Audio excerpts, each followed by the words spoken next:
So let's start out with the situation this weekend. How did everything play out on Sunday through Monday with ICE?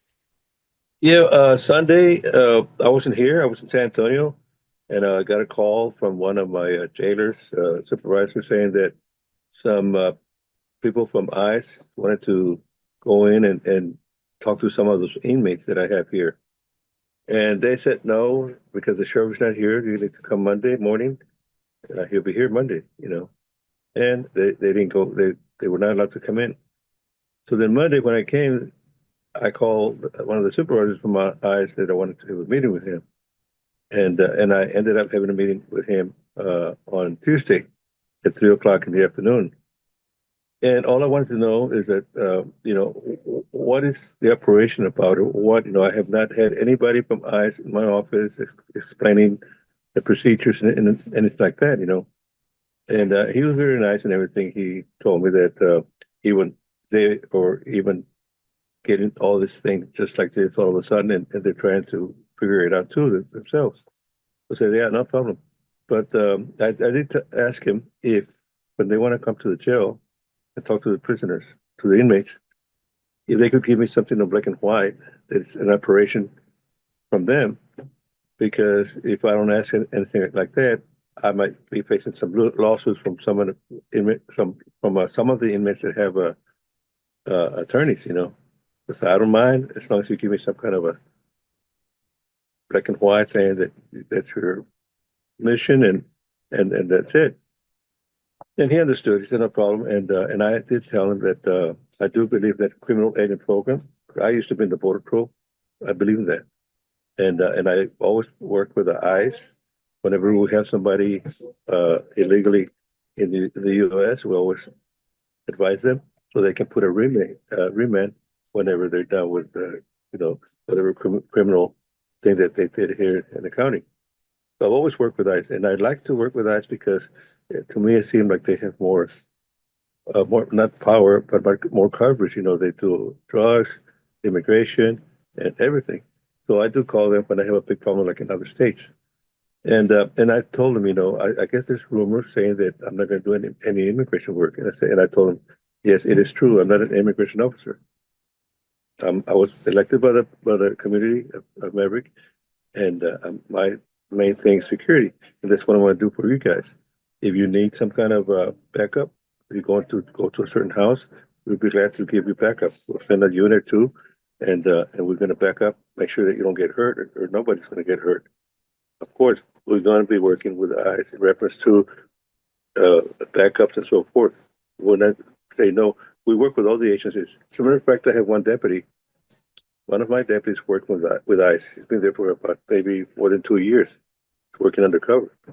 And so all these rumors that they saying that I'm not going to be working the immigration work, which is fine because I'm not going to do immigration work. I want to be working as a backup security, make sure nobody gets hurt. And if we have to go in and arrest somebody, we're going to do it. When we were work the highways, we stopped vehicles on suspicion or whatever probable cause of something, maybe drugs, whatever. And if we see immigrants, illegal immigrants, we call the border patrol or the state DPS to pick them up. If we're working on here in the county, the colonias, they're close to the river, and we see immigrants in the house, yes, somebody called that the suspected people are in a house and not supposed to be there. We do bring them out, and we call DPS and so forth. We work with all the agencies, and we want to work with all the agencies. We want to make sure that all those officers are going to be safe from harm. The DPS, ICE, and so forth. We got to work together, and so I explained all this to the supervisor from ICE, and we're going to work with them. Of course, we're not going to be knocking on doors. The deputies knocking on doors, asking to see if there's immigrants illegally there. That we're going to be working with ICE. They're going to knock on doors, and we're going to be there behind them. What are some of the I guess, limitations that your office and other sheriff's offices might face in this process in terms of resources? Like, how many deputies do you have available for this, Yeah, and what kind of time do you have available for this? that's what I explained to them, to this gentleman, this agent, saying that, if you need to go to a house and check one of those houses, give us at least 2 days notice. And I only have like per shift in my county, we have like 4 to 3 deputies working the whole shift. So if they're asking for 4 deputies, I won't have anything for security, you know. And I have reserve deputies that I can ask them to help us out with at advance of a time. So that's what I told them. I mean, resources we don't have, we're very limited, and but with time, they can give us 2 or 3 days. We can gather some officers, those deputies that are reserved, and we can work with it. How many deputies do you have total across the board? Total is like more or less 30 30-ish. deputies, Okay. 30, and of course counting the bailiff, 2 bailiffs, and so it gets smaller and smaller, and then sometimes you get deputies that are on leave or sick leave, so it becomes smaller. So usually, if you speak to sheriffs, they're like me, they always have less resources, and we have a big county as opposed to the city. The city, they always come up with, like, I think you go past the police department, they have like 70 something officers, and it's only go past. What about jail capacity? Is ICE going to be able to use your facilities, or is that a limited resource as well? Well, it's very limited. Monday I had 177 inmates. We can only put 200 inmates here. Of course, we need to have that space because we also have people, local people that have to go to jail for criminal or whatever it is. And we cannot afford to tell them that we have enough space for the inmates.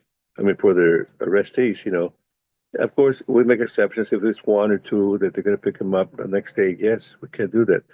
But we cannot put in like 20 or 30 people arrested here in this jail. They're going to have to go somewhere else.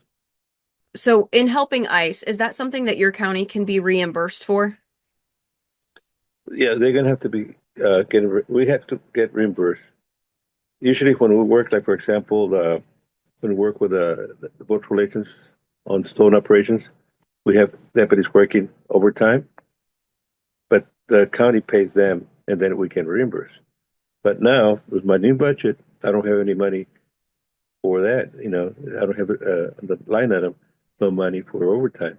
So, and that's why we told the agent that I don't know how we're going to do it because if I have 2 deputies working with them on overtime, we don't have that line item to cover right away to pay the deputy. So I'm hoping that we can work something with them to see if they can pay him right away. Or I don't know how, but my new judge took away that overtime money on my budget. So I don't have that to say that you can work my deputy's 2 hours right now. I mean, overtime right now to pay with county money, then the county will get reimbursed. We don't have that anymore. So, how does that work then? Do the deputies just cut off at their end time, no overtime, if Well, that line item's gone? yeah, right now there might be some overtime, but not like working like for example, when they worked with Stone Garden operations, we had that money. We haven't. We're still waiting to start it again with Stone Garden. I'm hoping we're gonna have Stone Garden, but we don't have money to work like right now on that line item for that particular overtime with other agencies. Nothing like that. I mean, I don't know. Hopefully they can figure it out. The other agencies see if they can pay my deputies in another way. Have you spoken with other sheriffs along the border? Do they have a similar mentality when it comes to working with ICE and kind of serving in that backup role as opposed to enforcing? Yeah, I called the sheriff from Laredo, and he said he hasn't. When I called him Sunday, said he was still and hadn't heard anything from them. I didn't call back later, but I know that I heard just for today that I think it was Kinney County. I'm not very sure, close to this county. That they let Sunday they let uh, the agents to go into the jail, And I don't mind if they go in. I just want something to prove that it's not my operation. You know, I don't want to get in lawsuits and then having the county to pay millions of dollars back to the person. Right. Is there anything else you think is important for people to know as we continue this conversation about ICE and detainers, deportations? Yeah, like I said, I'm pro for the criminal alien program because we do have people that are criminals. There's some people that are here that I wish they could go back and be deported. You know, they have to be deported, and some people stay here. And I've been complaining of certain individuals there that they needed to be deported. Somehow it wasn't done, and this is an opportunity for us, the sheriff, to deport all these criminals that are here,